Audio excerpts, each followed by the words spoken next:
আসসালামু আলাইকুম বন্ধুরা, কেমন আছো? আশা করি ভালো আছো। আলহামদুলিল্লাহ, আমিও খুব ভালো আছি।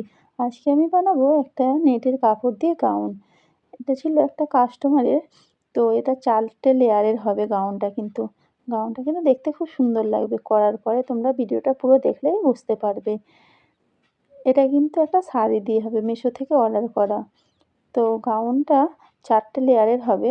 তো আমি কিন্তু সারাদিন সংসারের কাজগুলো তাড়াতাড়ি করে নিয়ে চেষ্টা করি একটু সেলাই করার।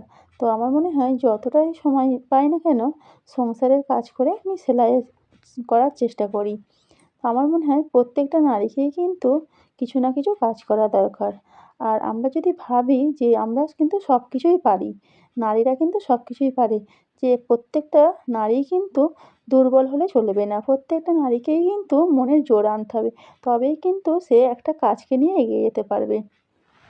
আর নারী মানেই যে ঘরের শুধু সংসারের কাজ করবে বা ছেলেপুলেকে সামলাবে, সেটা নয় কিন্তু। তারা মন করলে কিন্তু সব কাজটাই করতে পারে। তো আমার মনে হয় যে আমি যেমন সারাদিন সংসারের কাজ করে নিয়ে দিনের মধ্যে 1টা বা 2টো 3টে, কোনোদিন 2টো চুড়িদার করে নিতে পারি। তো প্রত্যেকটা নারী কিন্তু সব কাজ সামলিয়ে কিন্তু নিজের জন্য কিছু না কিছু কাজ করতেই পারে বাড়িতে বসে। কারণ ঘরের যাবতীয় কাজ করার পরেও কিন্তু নারীদের কিছুটা সময় থাকে। এই সময়টাই কিন্তু কাজে লাগিয়ে সে ঘরে বসে কিছু না কিছু কাজ করে টাকা ইনকাম করতে পারবে। যার মাধ্যমে প্রতিটি মেয়েরাই কিন্তু চাইলে বাইরে না গিয়েও কিন্তু ঘরের মধ্যে থেকে টাকা ইনকাম করতে পারে। তো আমার মনে হয় কিছু না কিছু তো কাজ করা অবশ্যই দরকার। তো আমি কিন্তু এইভাবে সারাদিনের সংসার সামলে কিছু না কিছু সেলাই করতেই থাকি। আর আমার কাছে কিন্তু সবসময়ই কাজটা থাকে। আমাকে কোনো সময় বসে থাকতে হয় না। তো আমি এই গাউনটা কিন্তু আমার সকাল থেকে কিন্তু সারাদিনই লেগে গেছিলো। তো দুপুরের দিকে আমি এই গাউনটা কিছুটা করে আবার কিন্তু খাওয়া-দাওয়া করে একটু বিশ্রাম নেওয়ার পরে আবার কিন্তু আমি বিকালে এই গাউনটা আমি করবো।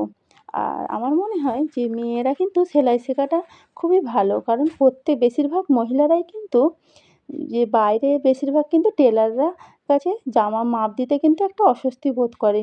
তো আমার মনে হয় প্রত্যেক মহিলারাই যদি এই অস্বস্তিকর ব্যাপারটা হয়ে দাঁড়ায়, তখন তারা নিজের জন্য কিছু কাপড় সেলাই করতে হয়। এর জন্য কিন্তু আমাদের দেশে বেশিরভাগই টেলার্স কিন্তু ছেলেরা। তো তাদের কাছে মাপ দিতে তাদের অসুবিধে হয়। তাই আমি সেইভাবে মনে হয় যে একজন মহিলা কিন্তু যখনই কাপড় সেলাই করতে যায়, তখন তার মধ্যে এক ধরনের সংকোচ বোধ হয়। তো যদি মেয়েরা কিন্তু সেই সব কাজগুলো যদি সেলাইয়ের কাজগুলো করে, তো যেকোনো সব মহিলারাই কিন্তু তাদের আর মাপ দিতে বা অসুবিধে মনে হয় না। তো আমার মনে হয় প্রত্যেকটা মেয়ে যদি কিছু না কিছু কাজ করে বা সেলাইয়ের কাজটা আমার মনে হয় খুবই ভালো। আর ১ম কিন্তু হয়তো তোমার হয়তো খুব একটা কাস্টমার আসবে না। কিন্তু তারপরে করতে তোমার কাস্টমার বেড়েই যাবে। তো এখানে কিন্তু আমার গাউনটা কিন্তু সন্ধ্যার টাইমে অনেকটা কমপ্লিট হয়ে গেছিলো। তো সন্ধ্যাটায় হয়ে গেছিলো, কারণ সারাদিন তো সময় পাওয়া যায় না। যেইটুকু সময় পাই সেইভাবেই কিন্তু আমি করি। তো এখানে আমার কিন্তু গাউনটা এবার কমপ্লিট হয়ে গেছে। দেখো গাউনটা কিন্তু দেখতে খুবই সুন্দর লাগছে, 4টে লেয়ারের। আর আমার ভিডিওটা যদি ভালো লাগে একটা লাইক করো। আর নতুন হলে সাবস্ক্রাইব করো। আসসালামু আলাইকুম।